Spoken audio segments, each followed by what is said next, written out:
Most of those watching Jacques de Molay die believed they were witnessing the martyrdom of a good and just man. Geoffrey of Paris ends his account quite ominously.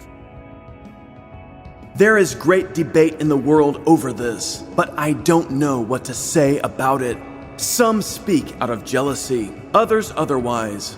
I don't know who is telling the truth and who is lying. You can fool the church, but you can't fool God. I won't say any more. Draw your own conclusions. Rather than being Philip's final victory against the Templars, the burning of Jacques de Molay was perhaps the king's ultimate defeat.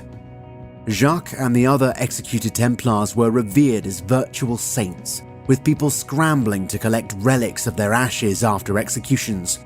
Even the property of the Templars wasn't released to the French crown, but was transferred by the church to the Knights Hospitaller so that it might continue to be used in the cause of the Crusades.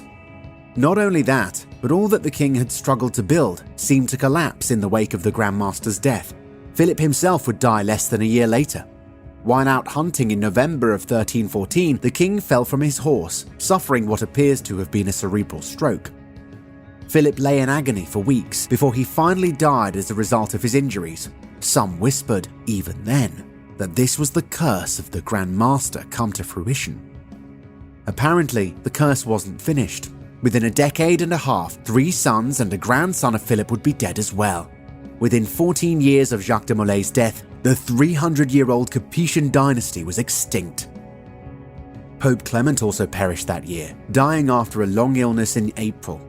American historian Henry Charles Lee wrote, Even in distant Germany, Philip's death was spoken of as retribution for his destruction of the Templars, and Clement was described as shedding tears of remorse for the ruin of the Templars. Helen Nicholson points out that the great question remains: why was Philip so adamant about destroying the Templars? She explains how Philip's policy toward the Templars makes much sense when taken within the context of his entire reign. Above all, this was part of the king's struggle with the Pope and his struggle for total control within his realm. The Templars, though loyal allies to the King of France, answered to the Pope alone. Clearly, Philip intended to subjugate the Pope to his own power. Indeed, to assert himself as the true ruler of the Church in France, unanswerable to the Pope.